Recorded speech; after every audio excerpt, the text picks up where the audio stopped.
其實講真啦，我自己都好優秀噶，你知唔知嘅啫？好優秀。我自己好優秀，我嫁俾佢真係諗住搵個志同道合，大家即係乜嘢啲噶。但係佢阿媽唔係咁諗啊，你知唔知啊？激死我，你真係。咁係點諗啊？佢硬係以為我貪佢個仔嘅錢啊，你知唔知啊？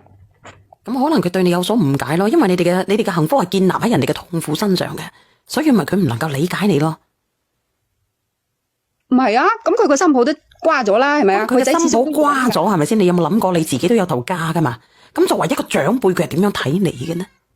咁唔啱，好多人有離婚噶啦，點解我唔啱呢？吓，我離咗婚呢個問題打個問號，我叫人連上嚟。喂，你好啊。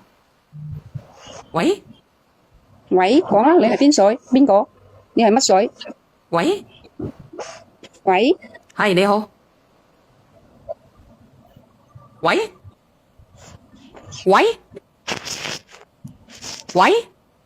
個老拳婆啊，成日同我對我你講埋佢啊，佢唔出聲嘅話。喂，係你講啊。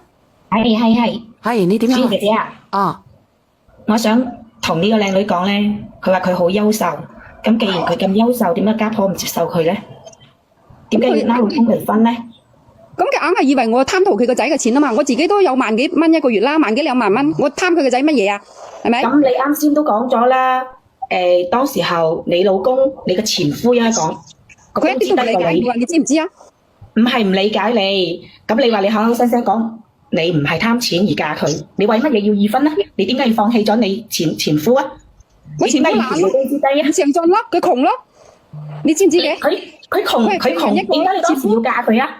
佢係廢物咯，我當時唔知噶，明唔明啊？同佢相處過先知道噶，原來係一個廢物嚟嘅，你叫我點同佢過一世啊？你唔係同佢相處一兩日嘅時間噶喎，姐姐，你已經係同佢結婚生埋僆仔，你先至講覺得佢廢物。你哋根本都唔清楚佢。咁啊，呢啲你即係話你連咪上嚟，無非都係想叫小賢姐姐解決問題啫。嗱，你聽我講下，姐姐，咁佢同你行過咁多年春秋，係咪先啊？就算佢差都好，一張為謀，你明唔明嘅啫？咁點解你當時同佢同咧？又同道咧？又廢柴，咁啊相處過先知道噶，係咪？咁你繼續講啊，姐姐，如果係咁樣嘅，咁你當時覺得佢廢柴，你點解要同佢生僆仔咧？我俾佢呃咗咯，你明唔明啊？咁你認為你自己個人咁優秀，點解你依家嫁嗰個呢個又要離婚啊？點解人哋唔要你啊？點解呢家個家婆唔接受你啊？佢家婆為乜嘢？你覺得你自己有冇問題啊？你認為你自己覺得你自己咁優秀，你有冇問題啊？我一啲問題都冇啊！你既然冇問題啊，點解人哋依家個老公個家婆個阿媽唔接受你啊？點解啊？